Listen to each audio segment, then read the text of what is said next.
Muito boa noite a todos mais uma vez, né? Sempre uma alegria poder compartilhar aquilo que a gente vem aprendendo da doutrina espírita, né? E nessa noite de hoje não é diferente, especialmente quando é na nossa casa, lugar que a gente está tão habituado, né, Maria? Em que a gente aprendeu até o catecismo aqui, né? Nessa salinha, então é bom a gente poder sempre relembrar os ensinos de Jesus, agora à luz da doutrina espírita. O Lu falou a respeito do tema de hoje e eu fiz questão de colocar a doutrina espírita no Evangelho segundo o Espiritismo, capítulo 19, trata do tema da fé, especialmente eu vou trazer uma mensagem do Divaldo Franco, a psicografia da Joana de Ângeles, que fala da fé inabalável, né? E tem uma célebre frase que a doutrina espírita utiliza muito: fé inabalável é aquela que enfrenta a razão frente a frente, né? A gente vai trazer alguns conceitos sobre isso, mas especialmente eu quis colocar tempos de fé inabalável. Por quê? Porque que, na minha concepção, agora a gente vive tempos de fé inabalável. Porque até então a nossa fé era cega. E eu vou trazer também por que eu entendo dessa forma. O próprio Evangelho muitas vezes fala que não era uma fé raciocinada. Muitas vezes era uma fé baseada no medo, no terror, daquilo que era imposto de um Deus vingativo, de um Deus punitivo. Muitas vezes era baseada nessa condição. E agora nós atingimos a concepção de espírito aí em idade juvenil, né? Estamos chegando aí no princípio da maturidade espiritual, passando pela jovialidade do espírito, mas especialmente pela adolescência do espírito, e temos condição de entender por que a fé deve ser inabalável e por que agora é tempo de fé inabalável. A gente recebeu a oportunidade de ter desvendado o véu que trata da vida após a morte e, consequentemente, aquilo que nós temíamos, que permitia que a nossa fé fosse cega e muitas vezes só pelo terror, não, agora ela pode ser raciocinada. Ela pode ser, de fato, uma fé verdadeira. A gente vai entender também, o indiano Noval Harari, no livro Sapiens, ele fala que, num determinado momento da construção da sociedade, existiam 8 espécies de seres humanos sobre a Terra, e que 7 foram extirpadas pelo Homo sapiens, por nós, né? E que nós, eventualmente, ao vencermos essa batalha, sobrevivermos ao tempo das cavernas, conseguimos estabelecer um conceito social. Muita gente às vezes pensa, não, nós somos desbravadores, a gente é inteligente, é astuto, a gente construiu as civilizações, e a Harari vai trazer para a gente uma concepção bem interessante, que fala que não foi bem isso não. Naquele tempo a gente precisava viver andando pelo mundo em busca da sobrevivência, caçando, fugindo dos bichos que também queria comer a espécie humana naquela época, e num determinado momento ele encontrou sementes que produziam frutos. O Homo sapiens encontrou isso. E em torno desses grãos que eram constituídos pela própria natureza, falou só, isso mata minha fome. E ficou por ali. Falou assim, não, então eu não preciso caçar, não preciso correr risco mais, enfrentar frio nem nada. Ele se estabeleceu e começou a construir a sociedade em torno do que a natureza já oferecia. É um ponto de vista bem interessante.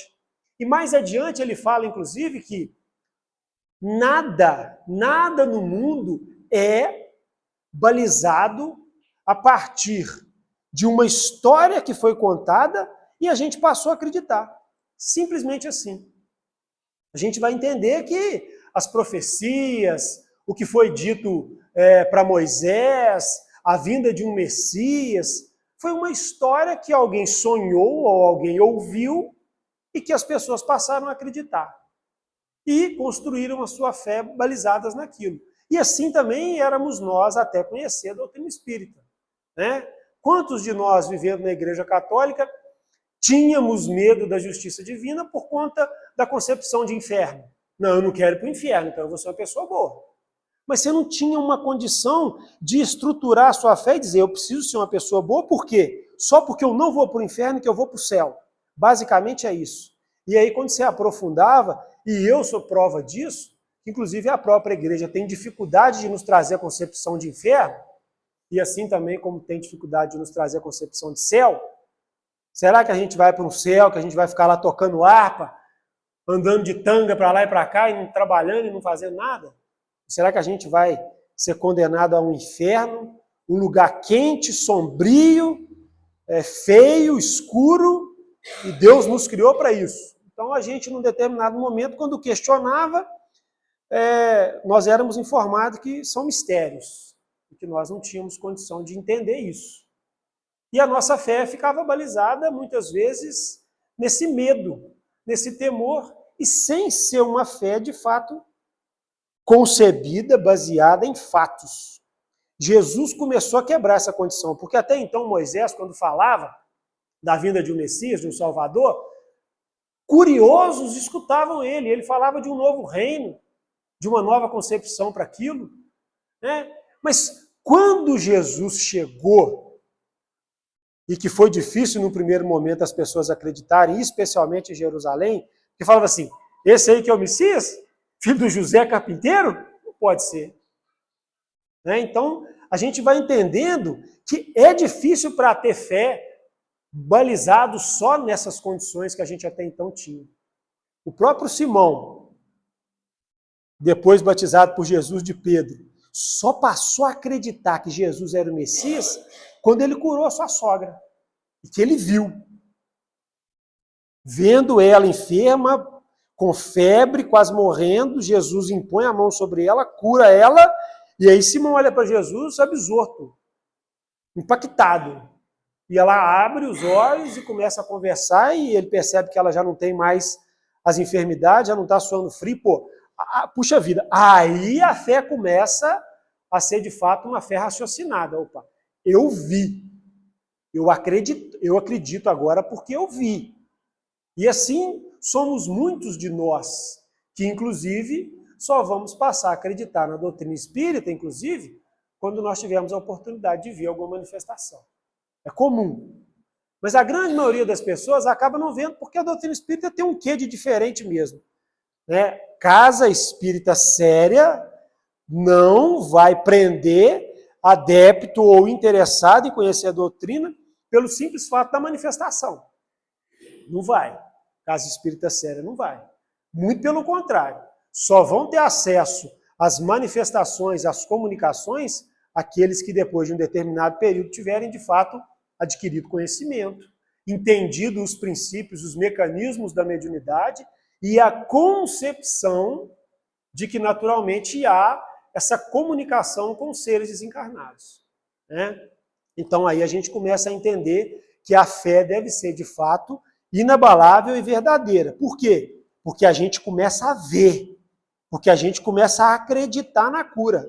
E aí, quando a gente vê Jesus fazendo inúmeras curas, fazendo coxo andar, fazendo mudo falar, né? Inclusive levando a condição para aqueles que acreditavam que estavam mortos a voltar à vida, é que as pessoas falam, não, ele realmente cura.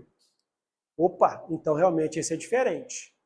Ali nós começamos a entender, diante dessa condição de desenvolvimento espiritual, que é possível acreditar naquilo que realmente existe. Porque a gente viu, não porque simplesmente alguém falou. A doutrina vai nos ensinar algumas questões relativas a isso. Inclusive, a própria igreja condenou aqueles que manifestaram conhecimento ou buscaram conhecimento que eram além da condição comum. Nesse termo em especial, a gente vai trazer algo que diz que a fé é uma convicção firme de que algo é verdadeiro, mesmo sem nenhuma prova ou confirmação. A fé pura e simplesmente concebida por nós até a chegada da doutrina espírita era essa, uma convicção firme de que algo é verdadeiro, mesmo sem nenhuma prova. é a absoluta confiança numa ideia, mesmo que evidências apontem o oposto. Para um indivíduo imbuído de uma fé cega, não é necessária a compreensão do objeto da fé, mas tão somente a aceitação sem indagações ou dúvidas. Nós, até então, éramos nessa condição. Não precisávamos nem indagar. Quando muitas vezes a gente ouvia a igreja dizer para nós, ó, a partir daí é mistério, e quem se levantar contra isso vai ser punido. A gente abaixava a cabeça e aceitava. A fé, ela é essencial para o homem. Ela nos oferece consolação, coragem e resignação nos momentos difíceis da vida. Porém, se esta fé é puramente emocional e não resiste a qualquer questionamento mais racional, como poderemos viver em paz e em segurança? A fé sincera e verdadeira é sempre calma. Dá a paciência que sabe esperar, porque apoiando-se na inteligência e na compreensão das coisas, tem a certeza de atingir o objetivo. A fé vacilante sente sua própria fraqueza quando é estimulada pelo interesse. Torna-se enfurecida e acredita que, aliando-se à violência, obterá a força que não tem. A calma na luta é sempre um sinal de força e de confiança. Violência, ao contrário, não tendo a fé, é uma prova da fraqueza e da dúvida de si mesmo. Então a gente vai entender que num determinado momento a gente até manifesta a condição de fé. Mas se diante dos desafios que a vida nos oferece, a gente não tem embasamento sobre o que nós estamos passando, a gente coloca na fé um tanto de dúvida e muitas vezes emprega indignação. Quantas vezes, tendo a nossa fé provocada pelos acontecimentos da vida, nós não questionamos Deus? Mas eu acredito tanto no Senhor, meu Deus, por que o Senhor faz isso comigo? Eu tenho fé, mas não é para acontecer isso. Quantas vezes ao longo da nossa existência corpórea a gente se viu nessa condição de questionar Deus? Por outro lado, a razão geralmente baseia-se na observação, na dúvida e no debate e na compreensão de uma ideia. Uma das principais características da doutrina espírita é sua base essencialmente filosófica e racional. Então, se você quer realmente ter a concepção de que existem seres espirituais que curam, procure estudar, aprofundar nos exemplos que lhe foram dados e vai atrás de um médium que trabalha com o processo de cura. Veja se é possível assistir a um atendimento. Veja se é possível, num determinado momento, porque é também aqueles que têm a curiosidade e que dedicam ao conhecimento, participarem como acompanhantes de uma reunião mediúnica. Não é recomendado para a reunião de desobsessões, mas para uma reunião mediúnica cotidiana, é sim permitido, mediante a concepção que a casa identifica que a pessoa tem um interesse verdadeiro. Não pura e simplesmente para ter alimentado uma vaidade de que, para eu vir aqui assistir a palestra e me dedicar à doutrina, eu preciso ver se primeiro é verdade. Vocês não vão ter essa abertura eventualmente. Historicamente, as religiões sempre lutaram para impor aos seus seguidores uma fé ingênua e ignorante, baseada em dogmas que quase sempre se opunham às descobertas da ciência. Olha que interessante. Há exemplo do grande físico, matemático e astrônomo Galileu Galilei, que foi obrigado a renegar seus conhecimentos científicos diante dos tribunais, para evitar a pena capital, a pena de morte. Quem teve a oportunidade, de fato, de conhecer a história de Galileu Galilei, o italiano, o astrônomo, que inclusive o próprio Albert Einstein entende ser ele o pai da ciência moderna, vai perceber que, num determinado momento, ele poderia ter contribuído muito mais para o desenvolvimento da tecnologia, da ciência no mundo. Mas quando ele veio e trouxe a concepção, e especialmente a concepção aristotélica de que os outros planetas e o Sol é que giram em torno da Terra, e ele foi questionado, porque a igreja acreditava que o mundo, o planeta, as constelações, que até então naquele momento eram poucas catalogadas, girava tudo em torno da Terra. A Terra era o centro do universo. Eles acreditavam naquele momento. E Galileu Galilei, pelos seus estudos, conseguiu provar que não. Que os planetas giravam em torno do Sol. E que o Sol era o grande astro. Era quem dava a vida. E quando chegou ao conhecimento da igreja naquele momento, e ele viveu no período da Inquisição, ele foi chamado, falou assim, olha, se você sustentar essa tese, nós vamos ter que te condenar à morte. E ele falou, não, então não, peraí. E num determinado momento, ele tentando provar que realmente ele tinha razão, não o condenaram à morte, mas o condenaram à prisão até ele morrer. E recentemente, se não me falha a memória, em 1992, a igreja foi obrigada, pelos relatos científicos mais modernos, a dizer que Galileu Galilei estava certo. Então a gente vai entendendo que o processo de evolução da Terra passa por grandes coisas e que a fé, muitas vezes, ela vai sendo desenvolvida e que nós chegamos a um momento em que, de fato, agora nós podemos ter uma fé inabalável. Por quê?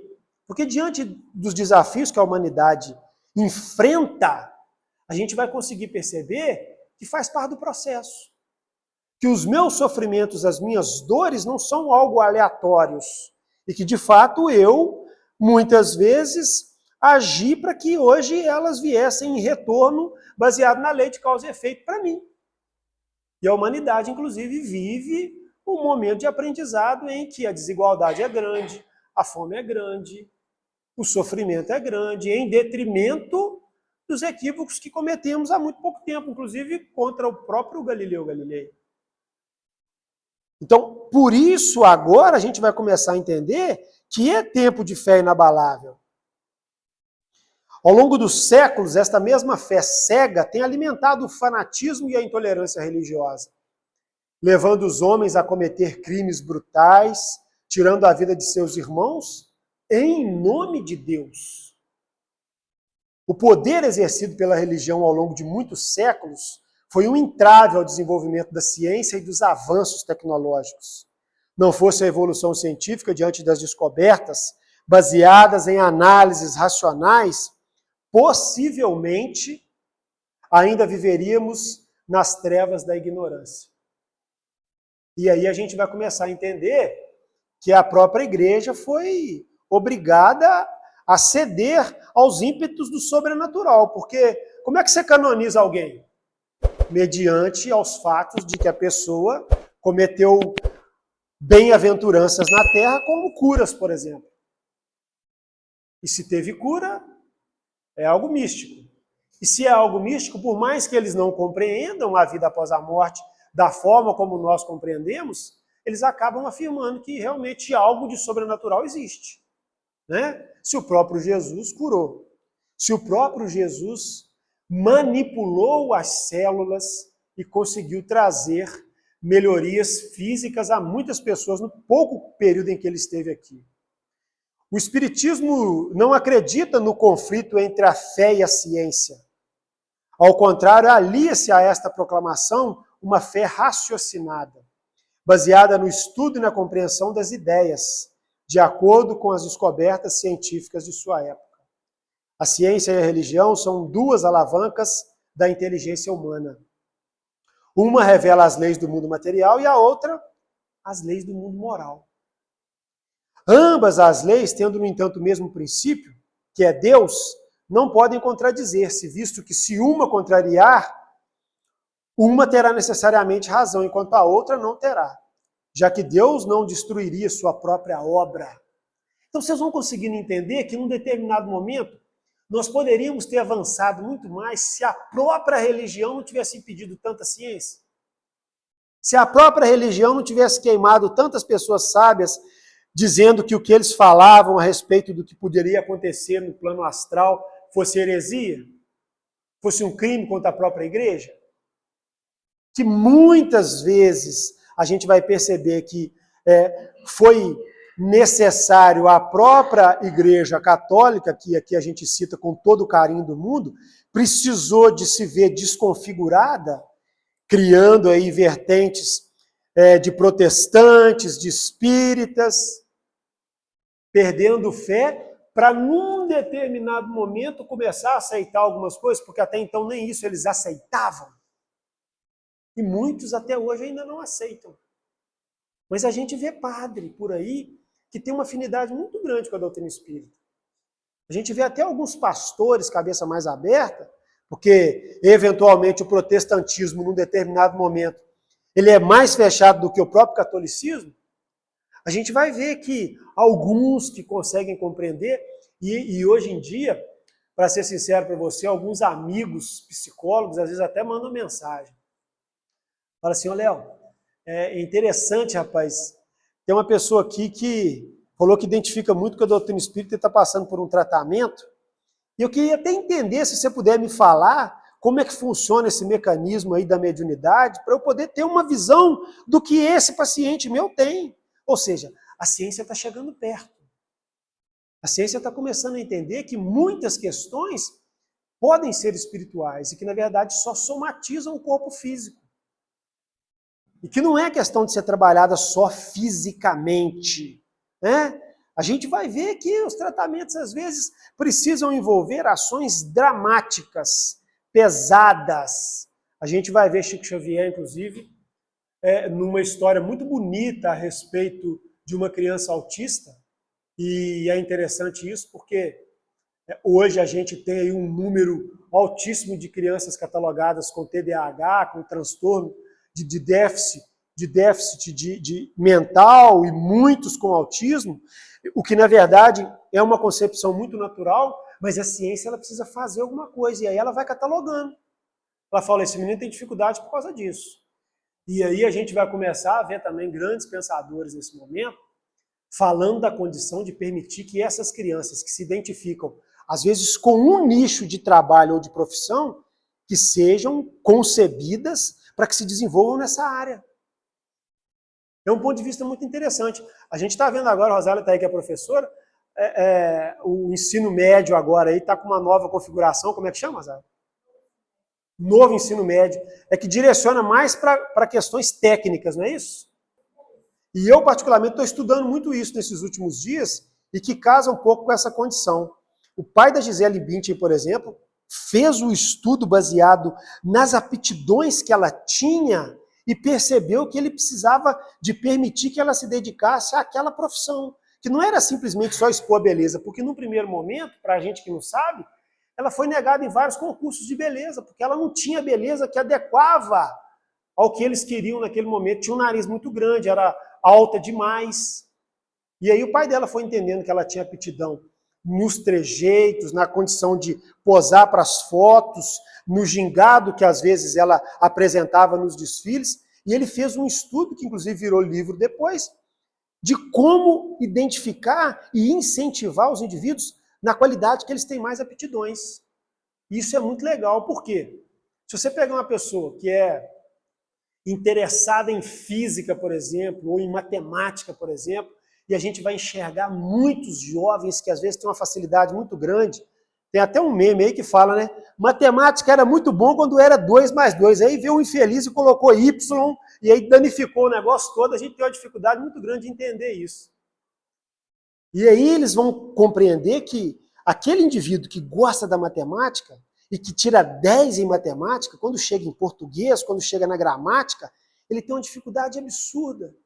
E o que nós, enquanto sociedade, o próprio conceito educacional diz para esse jovem que é gênio em física, que é gênio em matemática? Fala, ó, você não pode ser bom só nisso aí não, você tem que ser bom em gramática.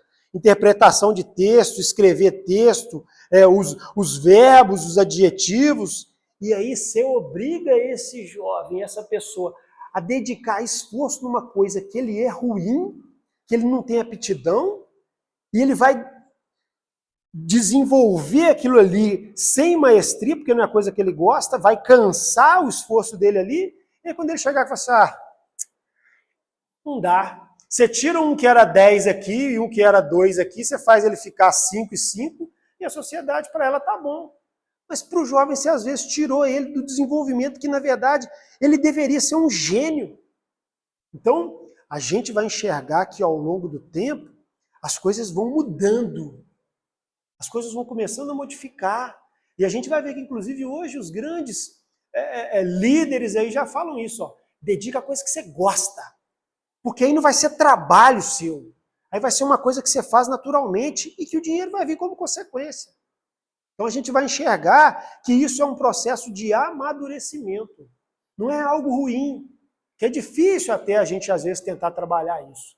Mas é você se dedicar realmente àquilo que você gosta, àquilo que você sabe fazer bem, ao seu talento.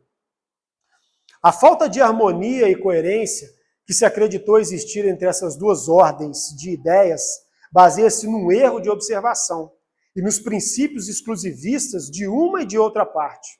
Daí resultou uma luta e uma colisão de ideias que deram origem ao quê? A incredulidade e a intolerância. A ciência e a religião, durante muito tempo, foram grandes adversários. E ainda são. A gente sabe disso. Né? Mas é muito bom quando muitas vezes a gente chega numa casa espírita e vê que tem um médico. E eu posso falar com propriedade, porque eu tenho um amigo que é médico e é espírita, é muito diferente a forma de ver a sua própria profissão. De saber que quando ele estava do lado de lá, ele assumiu um compromisso de vir aqui salvar vidas. É muito legal quando você vê isso.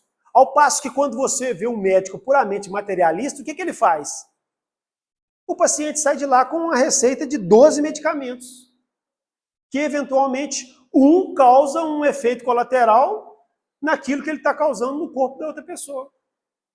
Ele vai curar isso aqui, naturalmente vai gerar uma consequência física aqui, e aí para isso você precisa tomar isso aqui, e como você está tomando 10, você tem que tomar o omeprazol, porque o estômago vai queimar, e vai entupindo a pessoa de medicamento. Enquanto isso, o comércio farmacêutico vibra, porque vai vender remédio mesmo. Né? Isso são coisas que nós, eventualmente, vamos enxergar no Evangelho segundo o Espiritismo, no capítulo 9, no item 3, e também no capítulo 1, no item 8. Né? Mas nós precisamos entender que se desde os tempos em que Jesus promoveu as curas e os milagres, se tivéssemos aceitado que existia uma força capaz de tais proezas, e que todos nós éramos portadores dela, que inclusive somos, todos nós temos o dom de cura, temos a capacidade de nos desenvolver a ponto de nos curar e curar as pessoas, porque na verdade as doenças são condições que foram impostas por nós mesmos ao nosso corpo físico. E nós temos capacidade de nos dar o próprio autopasse, de nos curar e de curar aqueles que estão ao nosso lado. Tanto é que Jesus disse isso para os próprios discípulos. E num determinado momento eles começaram a perceber que de fato eles tinham capacidade, quando eles tinham fé. Quando a fé não existia, tentaram andar sobre as águas e não conseguiram. Nós talvez não tivéssemos penado ou ainda não estaríamos penando por tanto tempo. Mas, como eu disse, para que a gente entenda sobre ser tempo de fé verdadeiramente inabalável, a gente vai aprofundar agora nessa mensagem de Joana de Ângeles. Diz Joana de Ângeles, em especial a Divaldo Franco, na mensagem que está grifada no livro Atitudes Renovadas.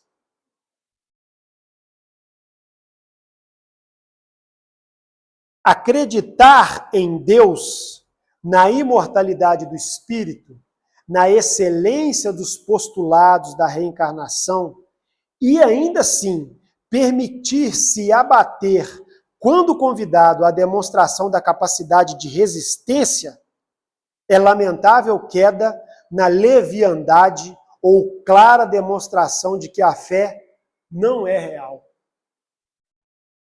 Olha o que Joana de Ângeles está falando para a gente nesse momento. Nós, especialmente que somos espíritas, gente, acreditar em Deus, na imortalidade do espírito na excelência dos postulados da reencarnação e ainda assim se permitir abater quando convidado, porque invariavelmente nós somos convidados, a demonstrar capacidade de resistência, é lamentável queda na leviandade ou clara demonstração de que a fé nossa não é real. Como que a gente às vezes ainda duvida, acreditando em Deus, acreditando nos mecanismos da reencarnação, acreditando na imortalidade do espírito, como a gente ainda tem medo diante da morte? Como a gente ainda tem dificuldade de entender os processos de dificuldade das convivências que muitas vezes nós encontramos ao longo da nossa vida. Sabendo que muitas vezes nós somos reencarnados com algum inimigo nosso. Alguém que a gente assumiu um compromisso no passado de agora reparar os nossos erros. Como? Quando a fé é raciocinada, estribada nas reflexões profundas em torno dos significados existenciais, tem capacidade para enfrentar os problemas e solucioná-los sem amargura e nem conflito. Para atender às situações penosas com tranquilidade, porque identifica em todas essas situações as oportunidades de crescimento interior para o encontro com a verdade. Ou seja, a gente muda a nossa configuração, a nossa forma de enxergar o mundo, quando a gente tem uma fé raciocinada. Quando a gente passa a entender que a Terra é um planeta no qual nós estamos aqui de passagem, nesse momento estabelecido como um planeta hospital, escola, os indivíduos que nele habitam passando por um processo, deixando de viver em um mundo de provas e de expiações, mergulhando num planeta de regeneração, ou seja, é a gente que está buscando, é a gente que está querendo se redimir dos equívocos, é a gente que quer aprender, é a gente que quer se desenvolver. Ninguém está obrigando a gente a vir aqui. Às vezes a gente até veio por conta de uma dor, por conta de uma angústia, por conta de um princípio, muitas vezes, de depressão, de tristeza profunda, de dúvidas, de sonho. Ok, mas permanecer buscando o conhecimento através da doutrina espírita, a gente vem porque a gente quer. Ninguém nos impõe nada, ou seja, é uma condição natural. Até o momento em que Jesus estava aqui, não existiam igrejas, não existiam templos religiosos, as pessoas não buscavam. Mas ele veio e fez a diferença. Tanto é que ele dividiu a história da humanidade. Né? A gente hoje se encontra no ano 2023, DC, depois de Cristo. Antes de Cristo era uma outra contagem. Então o mundo moderno dividiu. Opa, depois desse homem aí, é uma outra história. E aí o que a gente fez? O que Pedro especialmente fez, que era inclusive o apóstolo mais bruto, mais rude que ele tinha? Começou a estabelecer núcleos religiosos. Não para estabelecer essencialmente o cristianismo, mas para estabelecer a religião do amor, do exemplo, da igualdade, do fim, do olho por olho e dente por dente, como muitas vezes Moisés era obrigado a dizer que as pessoas tinham que viver dessa forma. O conhecimento do Espiritismo liberta a consciência da culpa. O indivíduo de qualquer temor, facultando-lhe uma existência risonha, com esperança e realizações edificantes pelos atos, não no milagre.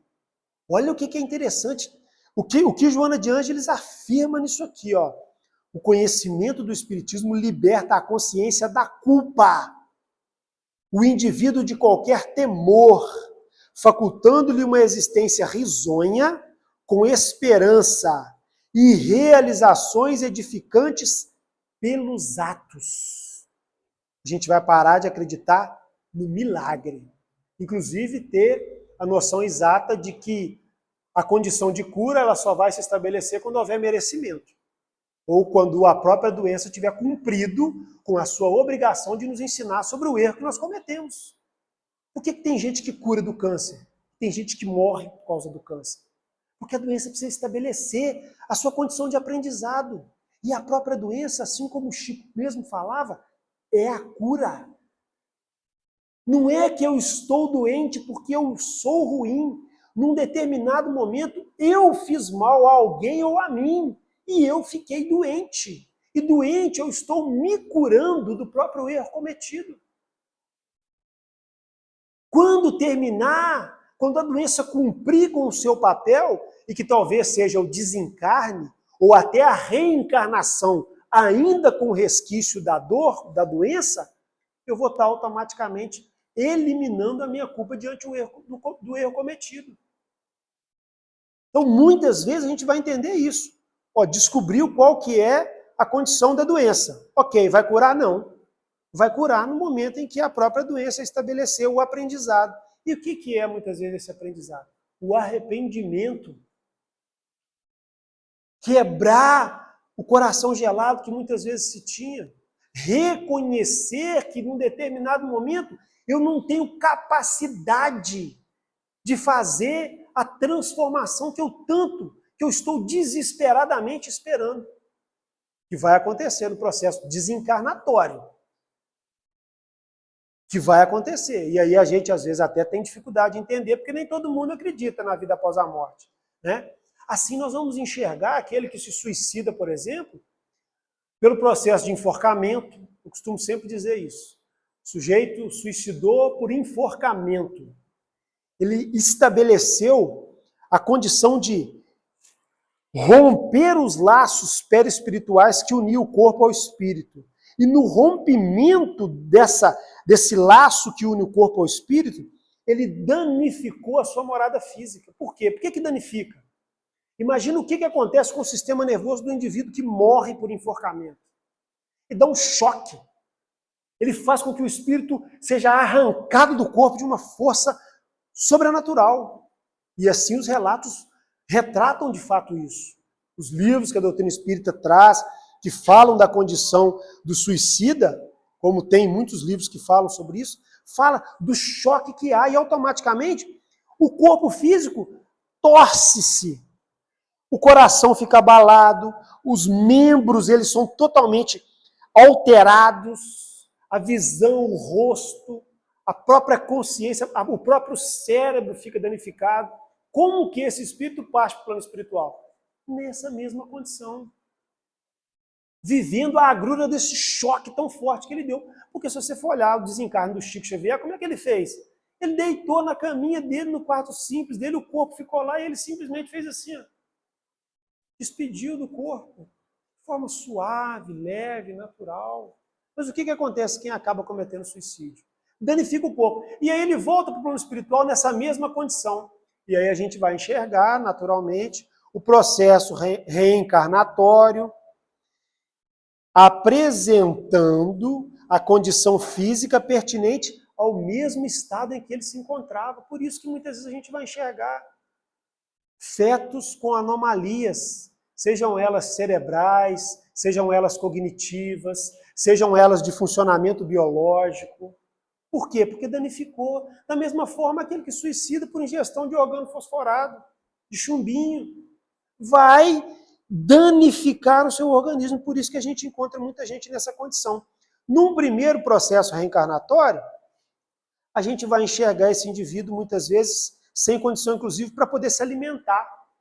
Não consegue fazer a sucção do alimento, a ingestão do alimento. Precisa alimentar por sonda, sobrevive numa forma vegetativa, vive um período muito pequeno, porque não vai conseguir desenvolver o organismo por inteiro, o coração não vai poder crescer, porque o corpo está atrofiado, o movimento físico ele não vai se dar, então desencarna muito cedo, volta ao plano espiritual, reencarna novamente, posterior, numa condição um pouquinho melhorada, talvez no processo esquizofrênico, né? E muitas vezes ainda balizado pelos processos de obsessão que lhe permitiram chegar à condição de suicídio, né? A gente vai ver. Eu conheci uma pessoa, especialmente em Ubá, que o filho deles, já numa condição, eu acredito, de reencarnação mais depurada, ele ficava o tempo todo. enxergando aquilo que a gente não enxergava. E o tempo todo com medo, gritava do nada. E a mãe precisava ficar 24 horas com ele. E o que a medicina acaba fazendo? Dopa. Dá sertralina, dá Aldol, deixa o indivíduo dopado, o indivíduo vai ficar... É uma condição de processo reencarnatório. Depois ele vai permitir, Deus vai permitir que na desencarnação ele reencarne novamente. Aí já talvez com um processo mais leve, com as crises epilépticas, como a gente está acostumado a ver, que muitas vezes o medicamento controla, e assim vai se depurando do erro cometido. Então, quando a gente passa a conhecer isso, a nossa fé fica muito balizada na condição de que a justiça de Deus é maravilhosa. E aí, quando você vê, às vezes, uma criança numa cadeira e que a mãe e o pai precisam ficar o tempo todo limpando a saliva dela que cai, que ela não consegue fazer a sucção, e a gente fala assim, nossa, meu Deus, tem que ter muita força, né? É Deus permitindo a oportunidade de se redimir do erro cometido. É bênção. É bênção. E muitas vezes a gente tem dificuldade de compreender isso. Então nós agora vivemos tempos de fé de fato inabalável, de compreensão da realidade das coisas. E a gente tem resposta, né? Mediante, lógico, a nossa condição de interpretação. Porque a gente ainda tem limitações e a espiritualidade é enfática em dizer que não é mistério não, tem explicação, mas vocês não estão capacitados para poder entender isso. Mas um pouco além já é possível compreender, né? E por isso também a gente às vezes sempre tem que trazer essas reflexões que muitas vezes norteiam dúvidas muito comuns em todos nós, no processo de cura, no processo de doença, no processo de anomalia, no processo, muitas vezes, que a gente vai encontrar também de dualidade, muitas vezes a gente vai entender também na condição sexual, por que há tantos conflitos, muitas vezes, que nós não conseguimos compreender. A doutrina vai responder com muita naturalidade. Mas é importante dizer que o Espiritismo, sendo esse conhecimento que liberta, não apenas enseja as perspectivas ditosas do porvir, mas, sobretudo, ajuda a trabalhar o momento em que se vive, especialmente para isso. A doutrina tem a função de nos ajudar, sobretudo, a trabalhar esse momento em que a gente vive, entendendo que é preciso, para isso, se preparar para o conhecimento que também virá.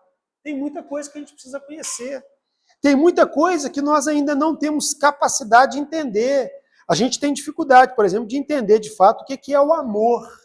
A gente não consegue colocar no papel, por exemplo, o que é o infinito. É algo que não tem fim, mas o que não tem fim? Será que de fato existe algo que não tem fim? A gente ainda tem as nossas limitações. Assim como uma criança que você vai ensinar a física quântica para ela, até mesmo uma continha de multiplicação, né? Problema de x e y, ela vai ter dificuldade para entender, nós que estamos adultos temos, você imagina uma criança.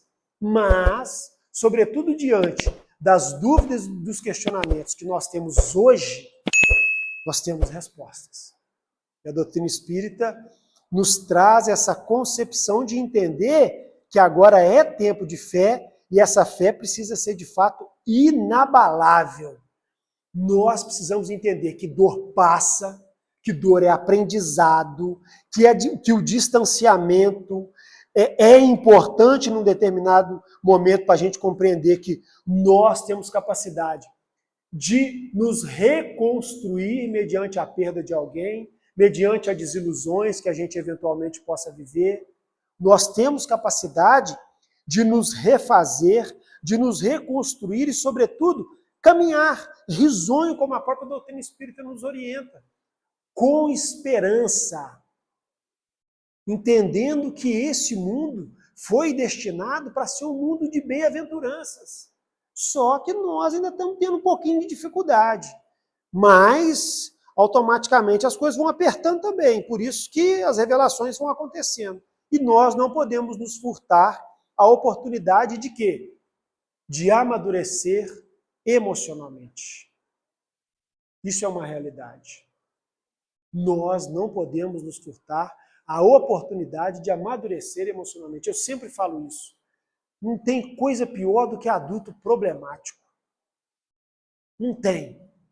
adulto que não aceita fim de relacionamento, adulto que não aceita a condição que muitas vezes vive, adulto que tem dificuldade de conviver com as pessoas, adulto que se acha muito grande, adulto que diante dos problemas que acontecem com todo mundo acha que Deus está sendo tenebroso demais com ele e que existe problema por todos os cantos e por todos os lados, e essa é uma condição comum ao plano que agora a gente vive, só que para isso a gente precisa ter uma fé raciocinada, compreender por que essas coisas existem. E a gente vai compreender quando? Refletindo sobre isso. Participando das palestras, participando dos estudos na segunda ou na quinta-feira, tentando compreender, fazendo a leitura dos livros, ou escutando um audiobook, né, vai? Que tem hoje em dia, você bota lá o livro que você quer, tem audiobook, você vai escutar tranquilo, põe um fone. É uma condição de aperfeiçoamento, de melhoramento que a gente às vezes vai buscar. Então a gente precisa entender que é tempo. É tempo de nós termos essa fé inabalável e compreender que nada pode deter a nossa marcha evolutiva se nós não permitirmos. A gente tenha isso muito claro na nossa cabeça para que a gente pare, como eu sempre digo, de ser aquele indivíduo que vai ficar 10, 20 anos procurando a casa espírita para tomar passe falando que está mal. Pô, até quando? Como diz Pacini, né, Carlos? Não, Bacelli, perdão. Que muitas vezes a gente precisa ir na casa espírita para ouvir que o que está faltando pode ser que não seja fé, que o que está faltando pode ser que não seja resiliência. Muitas vezes falta vergonha na cara de cada um de nós, de enfrentar o problema e de entender que realmente isso aqui é um mundo de provações e que a gente não pode desanimar, que a gente não pode se entregar, que Deus está trabalhando, que Jesus está trabalhando para o progresso da humanidade, que nós não podemos ficar lamentando a vida inteira as coisas que acontecem conosco, não. Nós precisamos nos esforçar para melhorar nós mesmos. Essa é uma verdade. Já estou passando da hora, gente. Vamos fazer a nossa prece, então, para a gente passar para a segunda parte dos passes. E como eu disse, aquele que tiver a necessidade do passe hoje, será sempre bem-vindo. Mas que a gente trabalhe para que nós tenhamos a capacidade de amanhã não precisar de passe. De estarmos equilibrados, de estarmos bem, conscientes de que o nosso progresso está acontecendo e que aos poucos a gente não vai precisar mais, a gente não vai ser mais aquele que precisa do auxílio. A gente vai ter condição de quê? De poder auxiliar. Esse é o nosso desejo, é o nosso compromisso. Né? Então vamos elevar o pensamento a Jesus, a Deus. Mestre, amigo de todas as horas, somos muito gratos pela oportunidade bendita. Gratos especialmente por mais um dia vivido. Gratos pela oportunidade da reencarnação. Pela bênção da família. Pela bênção da ferramenta do corpo. E muito grato, Jesus, pelo pão que todos os dias tem sido colocado na nossa mesa. Seja fruto da sua misericórdia, amparado com o suor do nosso trabalho, mas ele tem sido colocado, Jesus. E nós somos imensamente gratos. Gratos pelo teto que nos preserva das intempéries do mundo, da cama que nos oferece o descanso para o corpo, e do lar, a nossa escola educativa diária. Obrigado, Mestre. Que nesta noite aqui, recebendo os eflúvios renovadores, recebendo o remédio para as células de cada um de nós, que possam agora os seus soldados fraternos levarem aos nossos lares, ao local onde trabalhamos, às escolas, às indústrias, a todas as igrejas, aos hospitais, aos presídios e a cada lar, Jesus. Possam eles levar a sua bênção, a sua luz e o seu amor. É o que desejamos, Mestre querido. Não queremos apenas que nós sejamos abençoados nessa noite, mas queremos que os seus filhos, todos eles, onde quer que se encontrem, recebam o teu amor, o teu abraço fraterno. E que essa luz extrapole os limites físicos e alcance os campos espirituais para os nossos irmãos desencarnados, e que eles também recebam, através da nossa humilde prece, a tua compaixão. Muito obrigado, Mestre, por essa noite bendita, por esses minutos de reflexão. E que o Senhor nos acompanhe em retorno ao lar. E que possamos nos tornar merecedores de que o Senhor caminhe ao nosso lado sempre. Santíssima Virgem, lançai sobre nós o seu olhar compassivo e amoroso e nos ofereça a bênção nessa hora em que rogamos. Benção, Mãe. Abençoa aquela água lá fora e nos envolva, ó Mãe amorosa, com seu manto sagrado. Em especial a todas as mães e filhas que aqui se encontram. Ave Maria,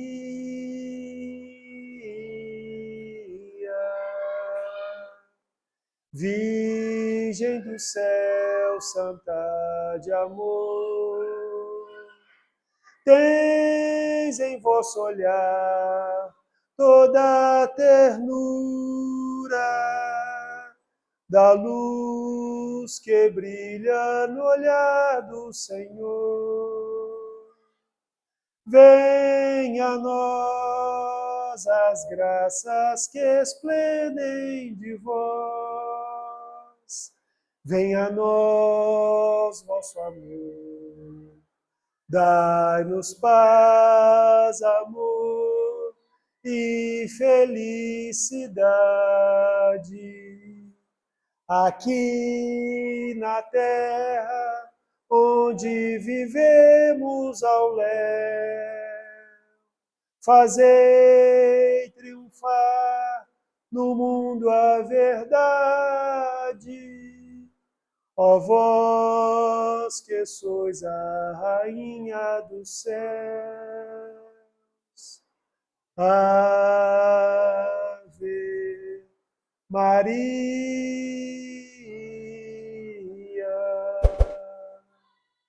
Ave Maria.